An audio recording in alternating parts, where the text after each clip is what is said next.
Sejam muito bem-vindos ao Nath Pod, esse podcast que é para você colocar luz nos seus pontos cegos. Hoje eu estou trazendo pessoas muito especiais, pessoas que vão te agregar valor, pessoas que vão fazer você chegar no próximo nível. Hoje eu estou recebendo a Ana Paula, executiva de negócios, e o Adriano, head comercial de uma empresa de sucesso, que veio hoje trazer dicas de como você vender mais, melhor, ter processo de superação, como é que uma menina de 25 anos hoje é executiva de negócio de uma grande empresa. Recebam comigo a Adriano e a Ana Paula. Obrigada. Obrigado pelo convite, Nath. Meus amores, é uma honra ter vocês aqui. É de uma alegria imensa. E eu vou começar com a Aninha, tá, Adriana? Aninha, você, que eu já sei que veio do interior, como é que você chegou a ser executiva de negócios? É uma longa história, Nath. O meu processo, ele se dá a diversos acontecimentos, né? Mas vamos começar, né, por uma jovem em uma instituição de ensino, querendo aprender mais sobre tecnologia. Eu sou formada em técnico em informática pelo IFMG, e nesse campo, né, eu aprendi muito do operacional, o que eu me encantei, principalmente pela área do hardware. Só que, assim que eu saí desse curso, eu tinha apenas uma opção na minha cidade, que era onde ofertava esse curso. EFG, como é o nome da... IFMG, Instituto Federal de Minas Gerais. Ah, tá. É uma instituição que promove cursos integrados ao ensino médio, onde eu fiz a minha primeira capacitação de técnico em informática. E assim que eu terminei o ensino médio, eu fiquei, e agora? Geralmente a gente vai para uma graduação. E tinha ali a primeira turma de administração que foi lançada pelo Instituto, o qual eu pensei, olha, tem a ver comigo. E administração tem um grande leque. Isso ainda na tua cidade natal? Exatamente. Tá. E a minha família, ela nunca teve muitas condições de promover que eu fosse para um grande centro, que pagasse uma faculdade, que pagasse um lugar para eu ficar enquanto eu fizesse essa faculdade. E ali tinha a administração, que acabou de ser lançado, foi a primeira turma a qual eu me ingressei. E ali eu tive a oportunidade de conhecer a administração de fato, que era completamente diferente do que eu aprendi no técnico em informática, que era algo mais operacional, tecnológico. Por quantos anos, Aninha? Isso aos 17 anos, quando eu me formei. Aí aos 18 eu me integrei à faculdade de administração. Durante o processo, né, do curso, da graduação, muita coisa do curso técnico me agregou conhecimento e estar perto de outras pessoas com estágios, projetos de extensão. E na graduação eu entrei primeiramente na empresa júnior, né? A empresa júnior, ela me deu essa visão do que é um negócio, do que é você ter uma empresa e de você atender outras empresas.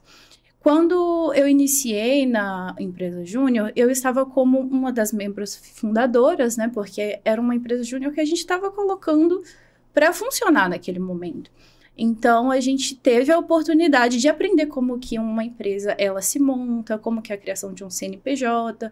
Então, eu tive essa oportunidade mesmo de conhecer o início, o meio de uma instituição que a gente já cria ela do zero. Porém, eu não tive a oportunidade de continuar nela, porque apareceram outros trabalhos, né? Eu fui para uma associação, que é uma empresa que não tem fins lucrativos, e tive um embasamento do que é uma gestão pública, né? De você prestar conta para associados. Então, isso já me forneceu um leque muito grande do que é a administração.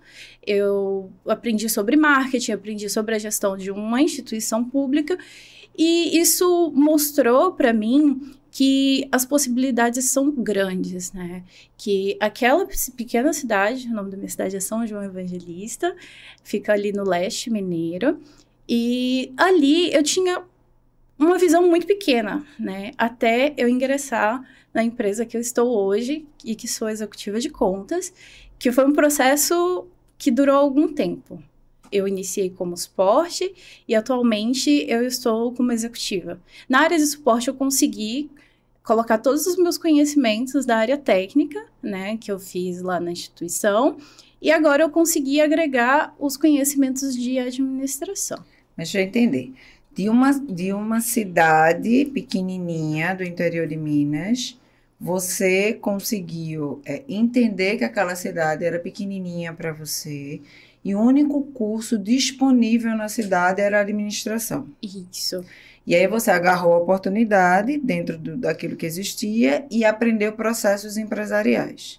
Isso. Como é que você conseguiu sair da sua cidade? Porque você mora em Recife agora. Sim, exato. Como Então, é que foi esse processo? O processo é muito olho na bola. Eu percebi que eu precisava sair de uma mentalidade menor e aumentar e expandir a minha consciência. Eu não conseguiria fazer isso em um lugar em que não me desse um leque maior de oportunidades. Dessa forma, eu mapeei o que eu precisava, planejei financeiramente, mentalmente, para ir para uma cidade maior. Aí eu fui para Uberlândia, que fica no Triângulo Mineiro, que é uma cidade grande, em que eu poderia conhecer coisas básicas do funcionamento de uma cidade grande, né? Que é você compreender, por exemplo, o funcionamento de rota de ônibus, que eu nunca tinha acesso a isso, porque era uma cidade pequena, lá em São João. Mas esse processo, ele veio muito de autoconsciência, de autoconhecimento. Eu não tinha muita oportunidade de enxergar isso em um lugar tão pequeno. Então, também a internet e muitas pesquisas e ter esse foco de me desenvolver profissionalmente e eu como pessoa, fez com que eu buscasse, né? E essa busca veio, como eu disse anteriormente, de autoconhecimento. Porque o importante é você saber o que você quer. Saber o que você quer é muito importante. Porém, muitas vezes as pessoas não sabem o que querem. Então, é necessário começar pelo que você não quer. Se você sabe que você não quer estar em determinada situação, é necessário que você vá por eliminação, o que você não aceitaria passar, estabelecer um limite e começar a afunilar os objetivos, né? Foi o que eu fiz. Eu afunilei o que eu precisava e onde eu gostaria de chegar para finalmente estar onde eu estou. Ainda é um degrau que eu não estou satisfeita, eu quero alcançar mais e mais, e vou continuar com esse mesmo pensamento. Preciso limitar o que eu não quero, para assim conseguir descobrir o que eu quero. Mas eu estou falando de uma menina de 16 anos, 16 para 17 anos, que faz escolhas, as escolhas possíveis dentro da possibilidade dela. Só que para que essa menina entendesse que ela precisava mudar a mentalidade, para ela desenvolver essa consciência, provavelmente teve um para trás. Sim. Né? O que tu acha que a tua família auxiliou ou não no processo do teu despertar? Porque isso foi um despertar. Uma pessoa de 17 anos, assim, aqui tá pequeno demais para mim, eu preciso galgar outros objetivos, né? O que é que tu acredita que a tua base familiar foi importante ou não nessa constituição, nessa construção? Certo. Esse meu pensamento de conseguir afunilar o que eu quero, o que eu não quero, ele sempre veio de uma busca de entregar resultado, né? Eu venho de uma família em que o meu pai, ele sempre foi uma pessoa que me cobrou bastante. Então, para que eu me sentisse confortável com as expectativas da pessoa que estava ali comigo, né? Uma figura masculina, de autoridade, eu precisava entregar resultado. E dessa forma, a minha vida inteira, eu só estava bem e feliz comigo mesma quando eu entregasse resultado. A partir do momento em que eu já comecei a ter uma maturação, aos 17, 18 anos de idade, a minha mente, ela saiu dessa caixinha, né, de pensar que eu preciso dar resultado para uma pessoa e preciso olhar para mim, preciso me desenvolver. Ainda com isso, me colocando em uma posição de eu só vou conseguir atingir o que eu quero se eu entregar o que estão me pedindo. O que foi me colocado quando eu era criança. Eu precisava sempre fazer tudo que eu pegasse para fazer da melhor forma. Se eu fosse fazer uma prova na escola, tinha que ser 10. Se eu precisasse demonstrar qualquer coisa, seja em esporte, seja numa conversa, seja em qualquer ponto da minha vida, eu estava sendo avaliada E essa avaliação, ela me trouxe uma grande pressão, né? Mas eu agradeço, porque isso me tornou quem eu sou hoje em alguns pontos. Porque eu consigo avaliar algumas situações, eu consigo entender até onde eu posso chegar, eu consigo compreender alguns processos, não só meus, mas de outras pessoas. E, dessa forma, entender qual o limite e o limiar daquela situação que eu possa estar passando. Eu acho que o que tu estás trazendo é uma coisa muito importante para a gente refletir. A gente está numa sociedade onde cada vez mais é intolerante à crítica, né? Talvez eu e o Adriano, a gente seja de uma outra época, onde a gente tinha essas cobranças, tinha esse apoio, e talvez a gente lidesse melhor com crítica. Eu venho percebendo que cada vez mais as pessoas têm uma certa dificuldade de lidar, porque cria um mundo fantástico de Bob ali, no virtual, onde ele cria um personagem, ele está sempre ganhando. Quando há algum erro, vamos dizer assim, ele volta, muda a skin do personagem, está tudo certo. Eu estou falando de uma menina que nasceu em uma cidade pequenininha, que aprendeu a lidar com as limitações do ambiente dela e que teve um agente aí que a todo momento cobrava dessa menina. E que isso, em vez de traumatizar essa menina, em vez de embarrear essa menina, em vez de limitar essa menina, foi um agente transformador no sentido de combustível para que essa menina tivesse outros voos. O que eu percebo nesse primeiro momento é que essa menina queria muito mostrar ao pai dela que ela iria dar certo. Né? Leitura perfeita. Né? Então, assim, muitos dos nossos adolescentes que, né, são da nossa audiência também desejam ser amados e aceitos. Talvez hoje não mais pelo pai nem pela mãe, né? Porque cada vez mais o Adriano tem filhos também, compactua com isso. Cada vez mais eles talvez não queiram. Nós não somos o objeto de desejo deles, né? Mas cada vez mais eles querem se sentir pertencente a algo. O que tu consegue perceber dos aspectos positivos para o seu pai, para que você consiga, assim, se você não tivesse o pai que você teve, talvez você não seria a pessoa que você é hoje. O que você direcionaria esses jovens que estão tão perdidos em relação a tudo fazer dodói? Eu digo que é a turma do dodói, tudo dói. Né? Você já trouxe pontos importantes como saber o que não quer, né? Saber até onde pode chegar, a questão de fazer o melhor com aquilo que tem. Que muita gente hoje, a gente vive escutando isso, né? Ah, não vou fazer porque não tem isso, isso e isso. Você criou um ambiente, porque você sabia onde você queria chegar, com aquilo que você tinha. Então, hoje você é uma menina muito jovem, 25 anos, né? Hoje, o que você poderia, assim, direcionar para essas cabeças que nos escutam nesse momento? Que tem tanta dificuldade em relação à frustração. Acredito que a principal coisa seria uma rede de apoio, mas não qualquer uma. Seria das pessoas, daquelas as quais você vê, eu quero estar ali. Se eu estou ali, se eu chegar ali, na verdade, eu preciso estar com as pessoas que são parecidas comigo. Então, se você, pessoa que está nos ouvindo agora, quer chegar a algum lugar, chegue perto das pessoas que se parecem com a sua essência, com aquilo que você quer, com aquilo que você gosta. Isso é o principal ponto, né? Se você sabe que você gosta de algo, busque esse algo e busque pessoas que pensam como você. Não adianta você estar em um ambiente em que a sua vontade é cerceada, em que a sua essência ela é cerceada. Então, acho que esse é o principal ponto, estar perto de pessoas que pensam como você e estão seguindo o mesmo objetivo. Você trouxe um conceito agora em Napoleão Hill chamado ambiência. É um conceito muito aprofundado para uma menina de 25 anos. Que é um conceito que diz que você é a soma das 5 pessoas que você mais convive. Então, se você está dando resultados que não são favoráveis ou não estão alinhados com aquilo que você deseja, você precisa trocar primeiro o ambiente, porque aquelas pessoas não estão favorecendo. E eu vejo muito isso em você. de você ir buscar um outro ambiente que favoreça aquilo que você quer construir.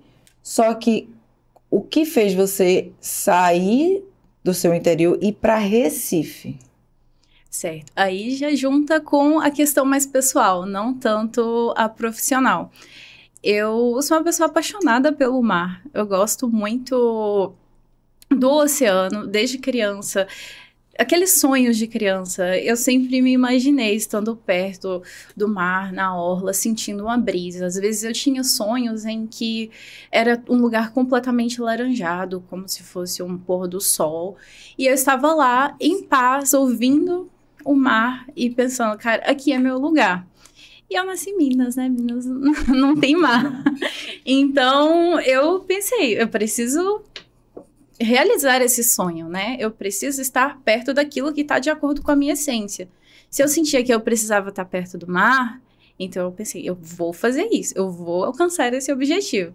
E aí, por eliminação, eu escolhi o Nordeste, né? Mais longe, no Nordeste. Aí veio o Recife, né? Eu gosto muito da cultura recifense, porque é um povo muito patriota, é um pessoal muito animado, caloroso. Não que o restante do Nordeste não fosse. Obrigada mas... pela parte que me... Perdão, Nath. Mas é uma coisa que chega a ser magnetismo. Não sei se as pessoas que estão nos ouvindo sabem, mas o povo mais revoltoso que tem é o povo pernambucano, né? É uma das... Tipo, se teve 100 batalhas, a maior parte foi em Pernambuco, né? Existiram muitas revoluções, principalmente no período colonial, nesse processo que a gente teve do Brasil Império também. Muita coisa aconteceu e aconteceu por aqui, nessa região. E essa questão da história é uma coisa que me pega bastante, porque eu sou apaixonada para entender o que aconteceu com a gente no passado, o que nos trouxe até aqui hoje. Então, isso me traz um pensamento crítico, né? Aí a gente já saiu da pergunta anterior, acabei me desviando. Não, saiu não. Primeiro que eu sou de Recife, todos os meus filhos são nascidos em Recife, então eu me sinto agraciada. E não, a gente percebe que você tem uma trajetória de muito buscar aquilo seu de origem. Então, nada mais conciliador do que você buscar uma terra que desbrava de pessoas fortes, mulheres fortes, né? E que traz uma história de rompimento de barreira, porque foi isso que você fez, né? Você rompeu a barreira. Aí eu queria entender como é que um pai de menina, escutando uma garota que tinha 16 para 17 anos, quando... Tua filha tem quantos anos, Adê? Tem 15, acabou de fazer 15. A menina acabou de fazer 15. Né? Escutando isso, quais são os insights, os feedbacks que passam na tua cabeça? Assim, meu Deus, eu tenho uma menina de 15 anos, a menina com 16 para 17 foi rompendo com tudo. Como é que funciona isso para você? Confesso que já fiquei com medo dela querer sair de perto. Mas eu acho que os sonhos são muito importantes, né, da gente seguir. E dá para ver que ela foi galgando, né, até chegar em Recife. É uma história muito bonita. Mas um pai de menino, assim, eu acho que a gente fica feliz se uma filha se realiza dessa forma, né? Se busca seus caminhos, né? Com tanta independência. Então, é um espelho. Vou contar essa história para minha filha. Eu fico... Inclusive, ela pode nos assistir, né? Eu fico pensando, assim, a gente que é de uma geração de... Pelo menos os meus filhos são muito mais dependentes de mim do que eu era dependente da minha mãe na época, né?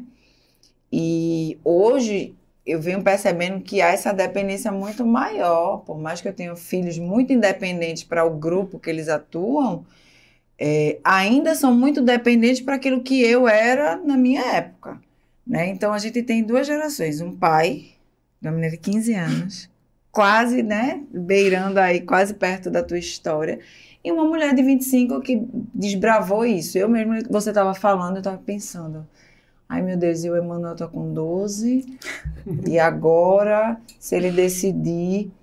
Como é que é isso na tua cabeça? Tu que já tá mais para lá do que eu.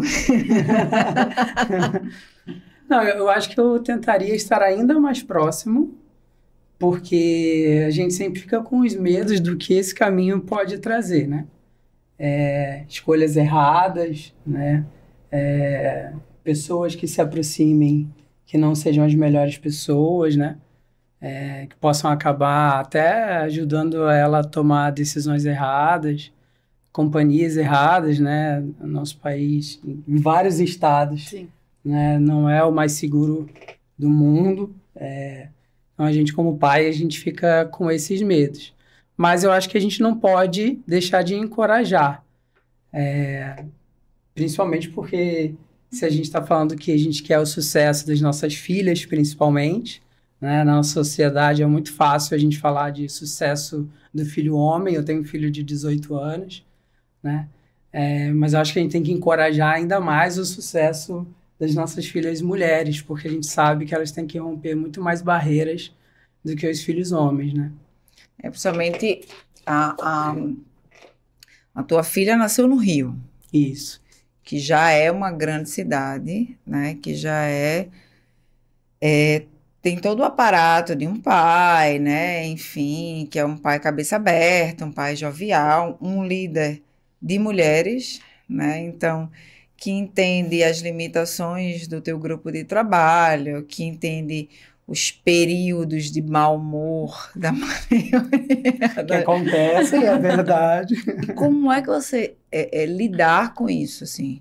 Você sendo um líder masculino, que viveu em uma cultura masculina, de uma época, né, que não precisa dizer sua idade, mas de uma época onde, né, ainda prevalecia essa questão, e hoje você se vê pai de menina, e menino também, mas pai de menina, em plena formação, e um líder de mulher.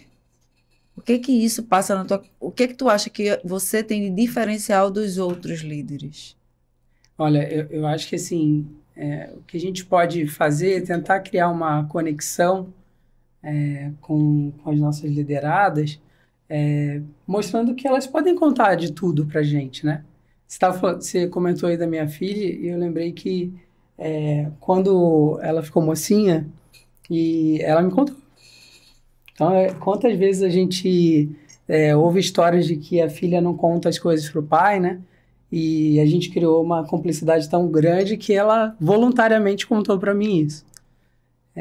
E trazendo um pouco esse parâmetro para o profissional, eu acho que mostrando para a mulher que ela pode sim falar que está perto daqueles dias, que ela não está bem, que ela está com dor de cabeça, né?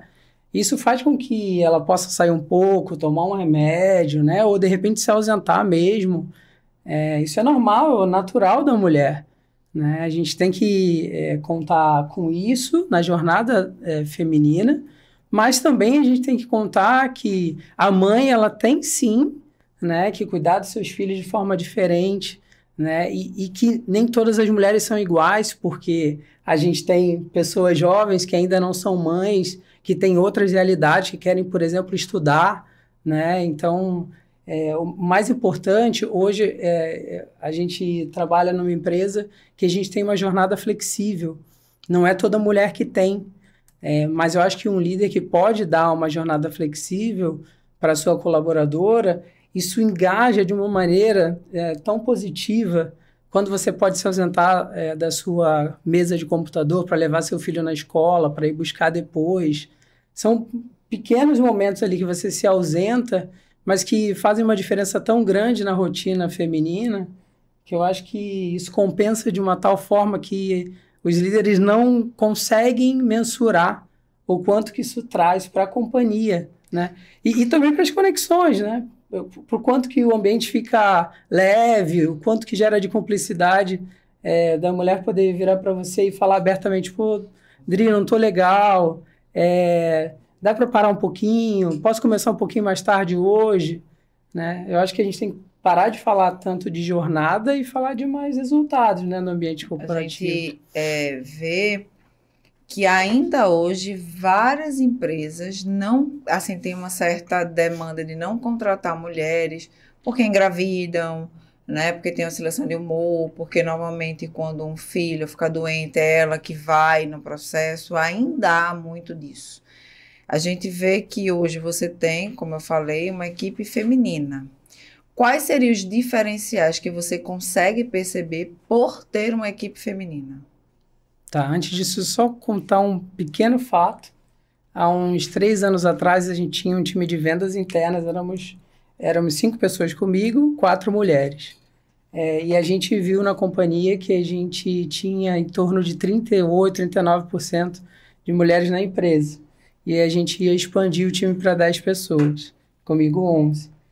E aí a gente fez uma seleção de vagas afirmativas e a gente selecionou só currículos de mulheres e contratamos só mulheres.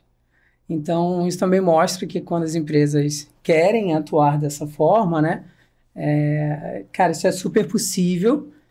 A gente não mudou nada no processo seletivo, continua sendo o mesmo processo de antes, contratamos pessoas super competentes, mas a gente fez com que a companhia se equiparasse em quantidade de mulheres e homens. Então, acho que sim, é possível e ainda é um tabu quando a gente fala de vagas afirmativas, mas eu acho que é um negócio que toda empresa deveria considerar. Falando sobre as qualidades, eu acho que assim, a mulher, falei da cumplicidade, né? Então, de sempre levar os assuntos que são mais importantes para o líder, eu acho que isso acontece muito, eu vejo muito mais as mulheres fazendo isso do que os homens. Então, se tem um problema que, de repente, pode virar um problema maior se não for resolvido naquele momento, eu acho que a mulher tem esse senso de urgência maior do que o homem. Acho que a mulher também é um pouco mais organizada. Isso é vivência. Pode, de repente, não ser o que as pesquisas falam, mas é um pouco da minha vivência.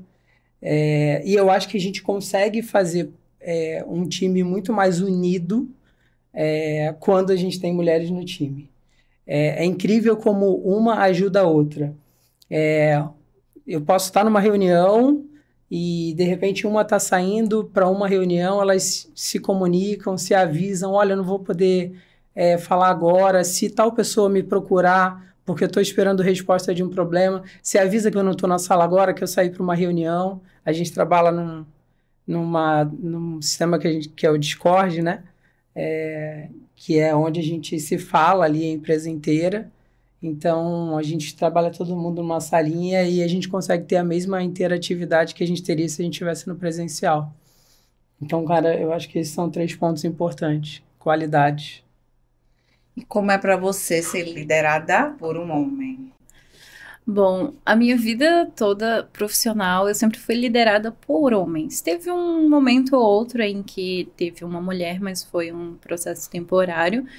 Mas é uma situação em que, de certa forma, eu me acostumei, né? Como eu lhe falei, quando eu era mais jovem, eu sentia muito essa questão da cobrança da figura paterna, da figura masculina. Então, acredito que essa mentalidade que foi construída na minha infância, continuou pela minha adolescência, acaba ficando no meu inconsciente, no meu comportamento. Então, acredito que pode haver alguma questão mental de, caramba, eu preciso entregar, eu só vou ser reconhecida se eu entregar. E isso é uma questão de autoconhecimento. Eu preciso fazer uma terapia, fazer uma sessão de autoconhecimento, um brainstorm, para entender como que minha mente está funcionando, como que eu estou me comportando, para conseguir superar talvez uma ansiedade que eu possa ter em relação a esse pensamento de eu estou me cobrando demais, mas isso é porque eu não estou entregando ou é porque tem um processo inconsciente ali me pressionando de forma ilusória? Então, eu acredito que todo esse processo, né, em que eu tive líderes masculinos, eu sempre sentia esse tipo de pressão. Mas isso tudo começou a mudar, não só de uma posição positiva ou negativa, mas de desenvolvimento, né, mental, de saber que isso existe, né? Eu não sabia disso até alguns anos atrás. Eu passei a minha adolescência, eu fiz as minhas decisões com esse processo rodando no meu inconsciente, sem entender qual que era a raiz, né? Qual que era a energia motriz daquilo tudo. Então, eu acredito que é uma situação que eu lido e que vai de pessoa para pessoa, né? Então, eu nunca tive problemas, assim, em que fossem interferir no meu dia a dia de trabalho, mas que é um processo que eu conheço e que eu sempre vou precisar trabalhar nele, né? Porque é uma base que eu tive na infância. E bases que a gente recebe quando a gente é criança, elas são muito fortes até o final das nossas vidas, a não ser que a gente não trabalhe isso. O nome disso chama ressignificação, né? Então, a gente entender que a gente é um acúmulo de memórias, né? De tudo que fizeram conosco e como a gente reagiu. E a maneira como a gente vai reagir fala de todo esse acúmulo de memórias, né? Então, você fala de uma sabedoria que poucos têm, que é de ressignificar processos, ok? Eu entendo que eu tenho facilidade por ser liderada por homens, porque eu fui liderada a minha vida toda por um homem, e de qual eu preciso de ter um trabalho que me exija resultado, porque foi assim que eu aprendi a ser amada. Entende? Então, a gente consegue perceber que você aprendeu a ser amada quando você entregava um resultado para um homem. E que você entende que você precisa ressignificar isso para que você consiga entregar resultado independente da pressão ou não que isso acarrete na sua vida. Então, isso é de uma sabedoria que é um ponto, né? O Flávio Augusto chama esse ponto de inflexão, que é exatamente você entender, ok, cheguei numa bifurcação. Eu entendo que os resultados são importantes, porque eu sou medida pelos meus resultados, né? Mas eu não quero dar os resultados através por uma pressão inconsciente que eu tenho de um papel. Exato. Eu quero dar os resultados porque eu sou boa naquilo que eu faço, sei os processos que eu aprendi da minha história e tá tudo certo. E isso é de uma sabedoria absurda. Primeiro, parabéns, viu? Obrigada. De verdade. Porque a gente conseguir perceber os nossos pontos cegos e colocar isso assim, ok, isso aqui é meu ponto cego, porque normalmente o que o ser humano faz? Coloca os pontos cegos embaixo da mesa. Não, eu super entrego e tá tudo certo. Não, eu entrego, sei que eu entrego, tenho capacidade de entregar, mas a motivação é diferente. Sim. Eu não quero mais essa motivação. Eu quero uma outra motivação. Isso é um processo de ressignificação e tá tudo certo. Tá? E a gente percebe que você tem um líder masculino e você agora trabalha com uma população que 90% é masculina. Por mais que a sua equipe de trabalho seja mulheres, é liderada por um homem. A gente sabe que hoje apenas 13% das pessoas líderes são mulheres. Lhe convido a trabalhar para isso. 13%. Apenas 2% da população é CEO. Então, a gente está falando de 100%, 2%. Porque normalmente se tem que buscar algo através dessa cobrança. Porque provavelmente um homem com muitos tributos que você tem, não estou falando na instituição que você está, tá? Estou falando de uma maneira geral, estou falando da sociedade como um todo. Já teria um cargo de liderança. Porque você é desbravadora, você não tem medo. Se você tem medo, você ressignifica o seu medo. Você é dona das suas escolhas. Você saiu lá do interior, você está em Recife. Né? E eu já soube que você tatua, que você estuda música. Museologia. De museu. De museu. Isso. Perdão. Sem problema. Né? Então, ou seja, você entende que você é um moleque de coisa, gente. E nós somos, não só você como ele, um leque de possibilidades. Quem foi que disse que você tem que ser administradora e morrer administradora? Ou você não pode ser CEO da empresa de meio de pagamento, mãe, psicóloga há 20 anos, escritora, palestrante, e ser o que adorar fazer crochê, né? Você pode ser o que você quiser, desde que você seja dona das suas escolhas, né? Então, achei genial, de verdade, essa tua colocação. Eu acho que você é uma menina que tem um caminhar aí absurdo, que você seja exemplo para muita gente, mas ser exemplo sem se cobrar. Porque o exemplo a gente tropeça no meio do caminho e tá tudo bem. Eu dizia muito isso para Adriano nos papos que a gente tinha. Às vezes eles vinham com uns problemas na nossa operação e eu dizia assim, tá tudo bem. Né? Errei. E Adriano, fiz caca. Tá tudo bem. Porque você precisa se colocar nesse lugar que tá tudo bem. Na tua construção, e que isso sirva para quem está nos ouvindo também, que construir é estar um passo sempre melhor que outro, mas que tá tudo bem dentro do processo errar. Né? Eu escuto muito no meu direct assim, se eu soubesse o que eu sei hoje, eu queria ter a cabeça que eu tenho hoje, né?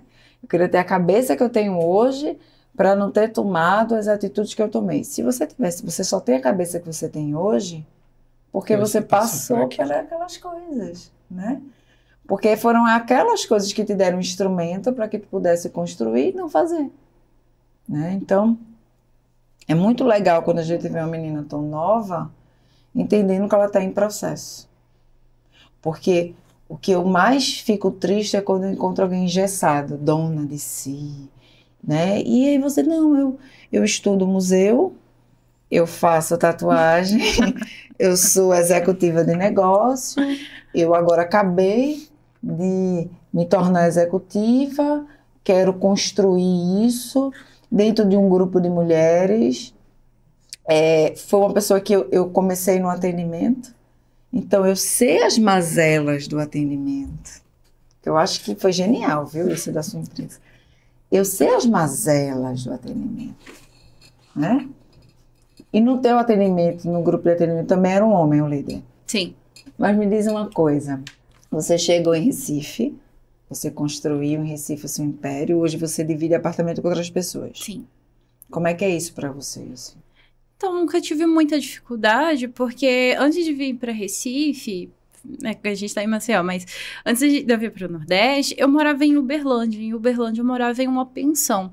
A pensão era uma casa grande, cada uma tinha seu quarto com suíte, e isso nunca foi um problema para mim, no sentido de eu fazer a minha própria rotina, eu ter a independência de escolher o que eu vou fazer naquele dia. Eu vou fazer o meu trabalho, eu vou numa academia, eu vou fazer uma consulta, eu vou arrumar o meu cabelo. É como se eu tivesse o dia livre, sabe? Eu faço o meu trabalho, eu faço as minhas obrigações. Um dia eu fico ali de preguicinha, né? E isso me dá a oportunidade de ter a liberdade de escolher o que eu quero e não quero fazer. Só que nesse processo eu descobri que o que vai me fazer crescer é fazer o que eu não quero fazer. E sempre que eu não quero fazer algo e eu acabo postergando para fazer isso, eu sinto que eu estou voltando atrás, né? Então, nesse processo todo de morar com outras pessoas e fazer a minha rotina, saber que eu tenho que fazer as coisas que eu não quero fazer, eu tento ter essa mentalidade de não postergar tanto. Até porque eu não vou negar que, ai meu Deus, eu sou uma pessoa corajosa, proativa. Porque eu tenho os meus momentos de, caramba, será que é isso mesmo que eu tô fazendo? Às vezes aquela autossabotagem que, tipo, muitas mulheres têm, eu não nego que eu não tenha, né? O meu medo, o meu receio. Eu vou tomar uma decisão, eu me planejo muito antes dela. Então, muitas pessoas pensam, caramba, você é louca, você não sabe o que você tá fazendo da sua vida. Eu posso não estar sabendo o que eu tô fazendo, mas eu tô criando experiência, eu tô criando sabedoria, eu tô tendo a oportunidade de seguir um caminho que vai me trazer esses benefícios, né? De estar em determinada idade, igual 25 anos, saí de casa, mudei para 2 cidades completamente diferentes, distantes umas das outras, e sabendo que eu tinha apenas a mim para contar, né? Porque minha família tá longe, minha família fica preocupada comigo, eu preciso preocupar com a minha saúde, preciso me preocupar com muitas coisas no meu dia a dia, na minha rotina. E por mais que eu diga, você precisa ter olho na bola, você precisa se planejar, você também tem que pensar nas pessoas que estão ali preocupadas com você, né? Meu pai se preocupa comigo, minha mãe se preocupa comigo, e às vezes eu não posso tomar uma decisão, por mais que seja planejada, sem consultar, de certa forma, a minha família. Por exemplo, amanhã eu vou me mudar para o exterior. É uma coisa que eu gostaria de fazer em algum momento, mas isso poderia ser ruim em alguns pontos, de que eu já não tenho uma rede de apoio muito estruturada por não ter a minha família perto, né? Nossa família é o que acolhe, independentemente, incondicionalmente. E não ter isso perto, no meu dia a dia, e estar com pessoas que eu não tenho tanta vivência assim, pode me trazer aquela insegurança de, vou ficar doente, quem que vai cuidar de mim? Né? Então, é um processo de muito cuidado, é um processo de compreender que eu não posso desbravar o mundo sozinha e despreocupada com as consequências, né? Tudo tem uma consequência. Quando a gente escolhe algo, a gente está perdendo outra coisa. Se eu tivesse ficado lá na minha cidade, pode ser que a minha vida estivesse em outros rumos, bons ou não, eu estaria com uma mentalidade diferente, né? As minhas experiências, elas vão construir a minha forma de enxergar o mundo. Então, a lente que eu tenho hoje, eu vejo ela como estruturada, mas não tanto devido às consequências que elas acabam chegando pra gente, né? Então, uma pessoa que decidiu fazer, por exemplo, um financiamento de uma casa aos 20 anos de idade, daqui 10, 30, se a pessoa fazer uma amortização, ela vai ter um apartamento. Mas eu não vou ter, porque o meu investimento, ele tá em desbravar, em viajar, em conhecer coisa nova, em entender o que eu quero, em que eu quero fazer de hobby. Mas isso vai me trazer a consequência de que essa pessoa que decidiu financiar uma casa, ela vai ter uma casa. O que eu vou ter? Eu vou ter experiências, né? Então, uma escolha que eu fiz, as consequências dessas escolhas. Então, eu penso muito nesses pontos, né, antes de fazer algo, mas eu me jogo realmente naquilo que vai fazer meus olhos brilharem, o meu coração não vai reclamar, porque se eu fazer uma escolha, eu sou a pessoa do não arrependimento. Eu não me arrependo de nada que eu fiz na minha vida até hoje. E se algo acontece, eu penso, caramba, eu poderia ter feito outra escolha. O que para você hoje é inegociável? Minha liberdade, meu direito de ir e vir. Então, o que a gente percebe aqui, gente? A gente percebe que dentre os casos que a gente traz aqui no nosso podcast, é um padrão de mentalidade, né? A Aninha, ela vem do local que provavelmente seria improvável, né, dela conseguir chegar no mar. Então, ela vem do local, ela faz algo com aquilo que ela tem. Então, se você hoje está aí com sua internet, com seu telefone e não está conseguindo performar, o problema está com você mesmo, tá? Então, ela traz isso com aquilo que ela tem, com planejamento, porque ela sabe aonde ela quer chegar, ela deixa isso muito claro. O que é inegociável, para mim, é a minha liberdade. Ela sabe que ela não pode ter tudo, ela não pode ter uma casa própria no local, porque ela não quer ficar no local, ela quer ficar em locais, né? Então, pelo menos nesse momento, ela também entende que ela é uma pessoa de fases, então, nesse momento, para ela não faz sentido ter uma casa própria. Ela também entende que se ela quiser ter uma casa própria, ela se planeja e vai ter. Então, tem uma música que vocês sabem que eu gosto muito, que é A Dona de Mim, né? Então, é bem isso. Ela é dona de si. Ela entendeu que tudo que ela quiser, a partir do momento que ela tenha planejamento e autoconhecimento, ela consegue.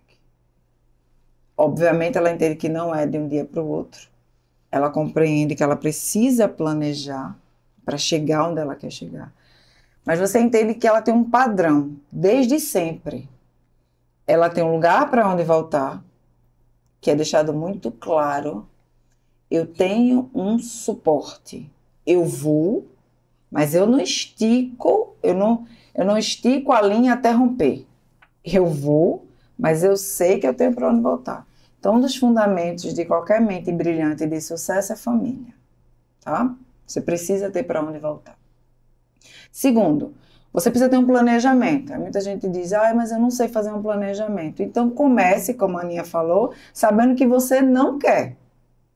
É o segundo aspecto. Terceiro, o que é para você inegociável? Para a Aninha, o que é inegociável é a liberdade dela. E aí você aprende a dizer uma coisa que muita gente tem dificuldade, que é o não.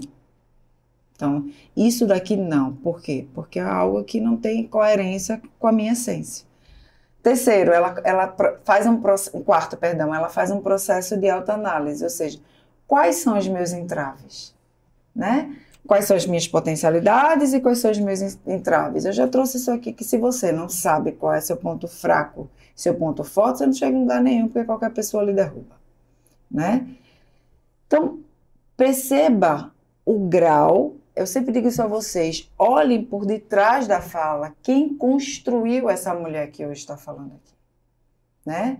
A gente traz o Adriano para dar uma visão masculina sobre um grupo de liderança feminina, onde ele, enquanto pai, enquanto líder, percebe as potencialidades dessas mulheres no grupo, né? Que hoje a gente sabe, a gente vem construindo esse podcast com vários outros podcasts, onde a mulher ela é subjugada em vários papéis, e ele foi entendendo que se ele fosse um agente transformador, essa equipe ela iria performar, porque a mulher ela é mais organizada, ela consegue lidar melhor com a hierarquia, ela não fica naquela briga de braço, né? Nessa questão. Normalmente a mulher é como a minha, né? Assim, ela quer performar através dos atributos técnicos. Me fugiu a palavra agora. Educacionais dela. Então, queria agradecer muito a vinda dos dois. A Aninha, gostaria que você deixasse a sua frase final, ou o seu aconselhamento final, ou a sua dica final, se você quiser. A única coisa que eu queria dizer é que você, mulher que está nos ouvindo, busque sua rede de apoio e se capacite. Tenha sua capacitação e as pessoas a qual você pode se apoiar. Isso vai ser um item-chave na sua vida. Você, Adriano, muito obrigada por ter vindo hoje, né? Vim dar todo esse apoio a gente. Eu queria que você deixasse, você como figura masculina, o seu olhar e o seu encaminhamento para tantas mulheres que gostariam de ter um pai que apoia, um líder que compreenda a potencialidade dessa mulher. Olha, eu queria, na verdade, eu vi aqui, me inspirou, seja um agente transformador aqui na Caneca. Eu acho que todo líder, um grande líder, né, ele forma líderes e não pessoas, né? Então vamos formar líderes mulheres. Não é isso que a gente está precisando agora? Você mesmo falou. Eu acho que a gente tem que treinar líderes mulheres agora, formar líderes mulheres. Então, lhe convido para ser um agente transformador da realidade dessas meninas, porque ela é uma menina ainda, com cabeça de mulher, mas é uma menina. Eu gostaria de agradecer a sua audiência, de estar conosco até aqui. Lembrando que você pode deixar aqui embaixo a sua pergunta, que nós iremos responder. Hoje nós contamos com o patrocínio da Sou Mais Payment, soluções em negócios e serviços financeiros. Se você quer ter taxas justas, white label, soluções em meio de pagamento, o link está aqui embaixo. Tem um consultor agora de plantão para te dar a melhor resposta para o teu negócio.